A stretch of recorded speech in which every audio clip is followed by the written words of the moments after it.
Today, we're diving into the rich and fascinating era of prehistory in the Philippines, a period that laid the foundation for the vibrant culture and arts we see today.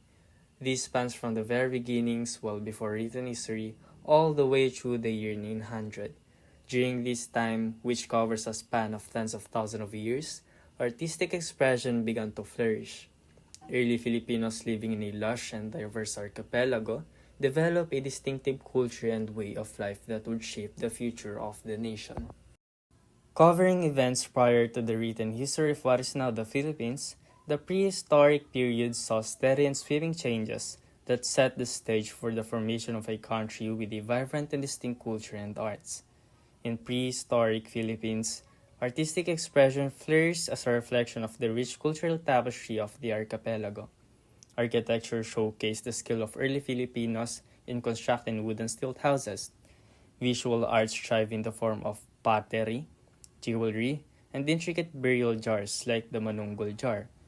Music was an integral part of rituals, employing instruments usually made of wood or metal. Dance, a vital element in Filipino culture, was characterized by the graceful movements of the indigenous groups in their many expressions of rituals and ceremonies. While theatrical performances were embedded in rituals, literature thrived in oral traditions where myths and epic narratives were passed down through generations. 35,000 radiocarbon years before present. Around 35,000 years ago, a major natural event occurred in the region, the eruption of Mount Pinatubo.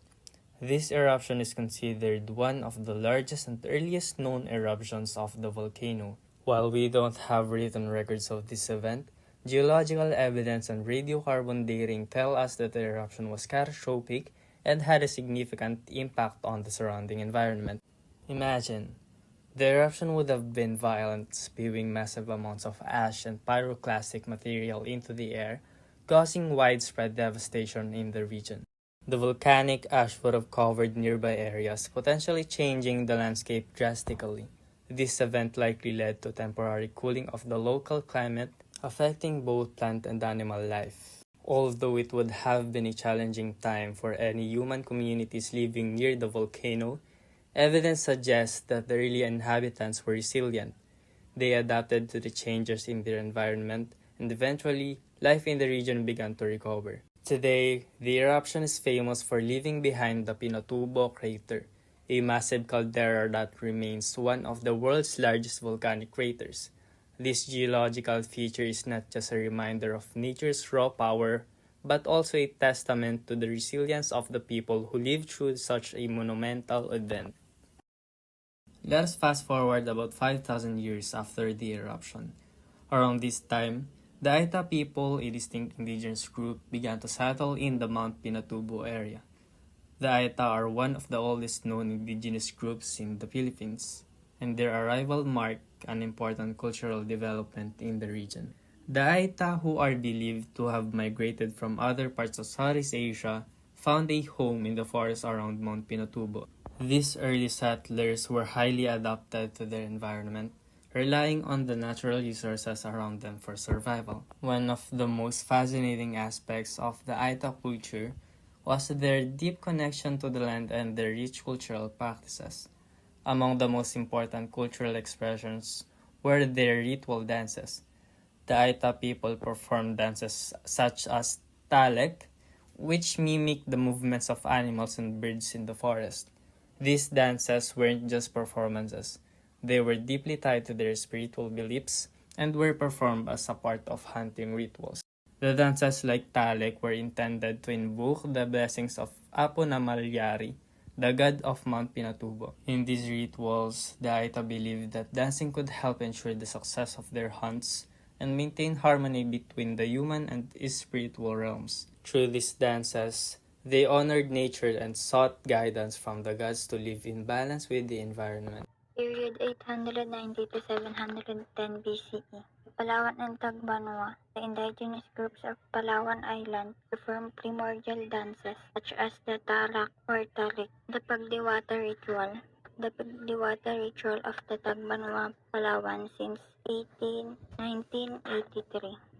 Introduction. This study outlines an attempt to reconstruct the Tagbanwa Pagdiwata ritual based on historical and ethnographic insights into indigenous Palawan dance traditions from period 890 to 710 BCE. While a precise recreation is unattainable due to limited documentation, the goal was to capture the ritual's spiritual and performative essence. Methodology: the reconstruction utilized available photographic evidence, anthropological studies of similar rituals, and consultation with cultural preservationists. The focus was on movement vocabulary, natural materials for costumes and props, and fostering an atmosphere of reverence and nature connection. Simply explained, this report reconstructs the Tagbanwa Pagdiwata ritual from around 890 to 710 BCE. While the complete recreation is impossible due to limited historical records, the researchers focus on capturing the ritual's spiritual and performative essence. They use photograph, anthropological studies, and expert input to recreate the ritual, emphasizing natural materials, stylized movements, and a reverent atmosphere. There are three key components of the reconstruction. First, preparatory ritual. An altar was created using local natural materials. A shaman-like figure, or also known as magbabaylan, led chants and prayers, invoking nature spirits. Second, dance performance. Two dancers performed stylized movements reflecting animal motions and plant sways, starting slowly and becoming more dynamic. Costumes were made from natural materials. And third, communion and conclusion. The ritual culminated in a trance-like state where the dancers paused for communal humming led by the magbabaylan, concluded with a blessing. The reconstructed ritual involved an altar made of natural materials, a shaman-like figure leading chants and prayers, dancers performing movements inspired by nature, and a culminating trance-like state with communal humming. And the conclusions: while a full recreation of the Pagdiwata ritual is impossible, this effort offers insights into the performance nature. The focus on natural materials, reflective movements, and communal experience underscores the Tagbanwa people's deep connection to their environment. Further research with cultural experts is needed for a more comprehensive understanding of Palawan's cultural heritage. Did you know? For generations, Filipinos have been made to believe that the rice terraces were made by the Ifugao people over 2,000 years ago. But not until recently, no one questioned the authenticity of this claim, which had found its way into school textbooks. Well, according to the Ifugao Archaeological Project, the rice terraces could only be about 300 to 400 years old and were built in the 16 to the 1700s. These estimates were based on the radiocarbon dating and analysis of the paleoethnobotanical remains found in the rice terraces. That could mean some pre-colonial period churches like the San Agustin Church in Manila, built in 1607, could well be older than the rice terraces in the Ifugao province.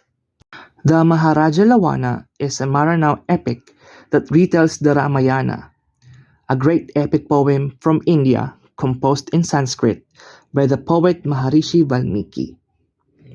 It features a monkey king named Maharaja Lawana who helps two princes, Radia Mangandiri and Radia Mangarwana, rescue a princess named Potri Malayla Ganding from the evil Maharaja Lawana. The epic is set in the Philippines and incorporates local cultural elements. 400 to 450 CE dance.